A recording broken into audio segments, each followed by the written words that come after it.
Olá pessoal, tudo bem? Estamos em mais um vídeo de nossa série Bíblia Todo Dia e hoje estudaremos a carta do apóstolo Paulo aos Colossenses. Deixa aqui o teu like, não se esqueça de compartilhar, usar a hashtag Bíblia Todo Dia e também de acessar o site pastoredilson.com, onde você pode se associar ao Maximize, receber um conteúdo exclusivo para a sua vida e também se tornar um parceiro nosso e desse projeto.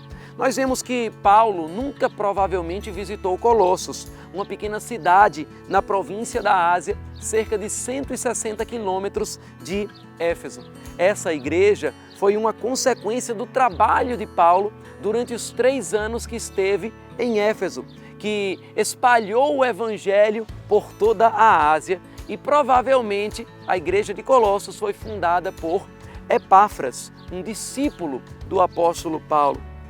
É possível também que essa igreja tenha funcionado na casa de Filemon, um homem rico e influente naquela cidade. Acredita-se que a carta foi escrita por Paulo na prisão de Roma, ao receber de Epáfras um relatório de como a igreja estava sendo influenciada por ensinamentos errados.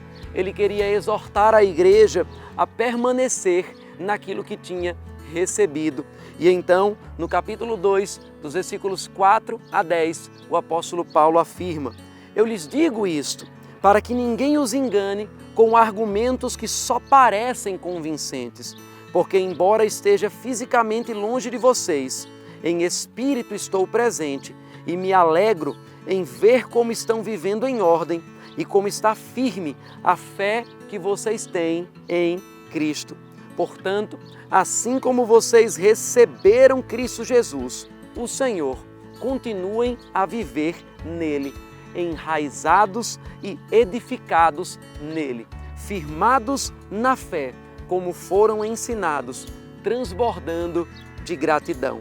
E ele continua dizendo: tenham cuidado para que ninguém os escravize a filosofias vãs e enganosas que se fundamentam nas tradições humanas e nos princípios elementares deste mundo e não em Cristo. Pois em Cristo habita corporalmente toda a plenitude da divindade. E, por estarem nele, que é o cabeça de todo poder e autoridade, vocês receberam a plenitude. É uma carta muito semelhante à carta aos Efésios, em linguagem e também no seu tema. Ela exalta a autoridade de Cristo sobre todas as coisas. Ele é o Senhor de toda a criação material e espiritual.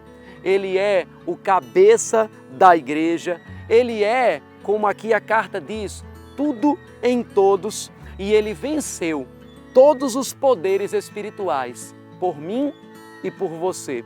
A Bíblia diz em Colossenses, no capítulo 2, versículos 13 a 15: Quando vocês estavam mortos em pecados e na incircuncisão da carne, Deus os vivificou com Cristo.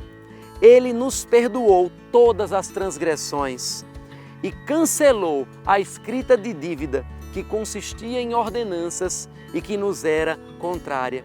Ele a removeu, pregando-a na cruz e tendo despojado os principados e as autoridades, fez deles um espetáculo público, triunfando sobre eles na cruz. A Bíblia mostra aqui que Cristo em nós é a esperança da glória e por isso precisamos estar arraigados nele e não em tradições humanas vazias e que mudam com o passar do tempo. Nos capítulos 3 e 4, como Paulo costumava fazer no final das suas cartas, nós temos instruções práticas a respeito de como viver de acordo com as realidades ensinadas na primeira parte da carta. O nosso alvo não é buscar usos e costumes que vão mudar ao longo do tempo e ao longo das culturas, mas buscar a essência do Evangelho de Cristo. Colossenses no capítulo 3, versículos 1 a 2 diz: Portanto, já que vocês ressuscitaram com Cristo, procurem as coisas que são do alto, onde Cristo está assentado à direita de Deus. mantenham o pensamento nas coisas do alto e não nas coisas terrenas. Devemos nos revestir do novo homem e abandonar as práticas daqueles que não estão em Cristo. A Bíblia diz, por exemplo, no versículo 5 do capítulo 3, assim façam morrer tudo o que pertence à natureza terrena de vocês: imoralidade sexual, impureza, paixão, desejos maus e a ganância, que é idolatria. E então, nos versículos 12 a 14, ele afirma: portanto, como povo escolhido de Deus, santo e amado, revistam-se de profunda compaixão, bondade, humildade, mansidão e paciência. Suportem-se uns aos outros e perdoem as queixas que tiverem uns contra os outros. Perdoem como o Senhor lhes perdoou.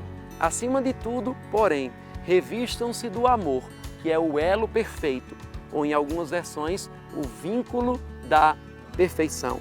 Em seguida, Paulo mostra que em Cristo os servos devem obedecer aos seus senhores, ou em nossa realidade atual, os funcionários aos seus chefes, aos seus patrões, como se estivessem, na verdade, se sujeitando ao próprio Cristo, porque tudo o que fazemos nessa vida é espiritual e não apenas aquilo que fazemos na igreja ou a nossa oração. Nós vemos também que em Cristo os patrões devem agir com justiça e com equidade para com os seus funcionários, lembrando que eles também têm um patrão, um Senhor, que é Jesus Cristo nos céus. Os maridos devem amar as suas esposas e as esposas devem se submeter aos seus maridos, os filhos obedecer aos pais e os pais ser cuidadosos com os seus filhos, não provocando ira sobre eles. Isso mostra que as realidades do cristianismo tocam a nossa vida prática, o nosso emprego, a nossa família. Nós fazemos parte do reino de Cristo. E a Bíblia diz que fomos arrancados do império das trevas. Então a luz do Evangelho deve refletir através de nós em todos os aspectos da nossa vida. E essa é uma das principais mensagens da carta do apóstolo Paulo aos Colossenses. Deixa aqui as tuas dúvidas, os teus comentários e até o próximo vídeo, onde iniciaremos a carta aos Hebreus.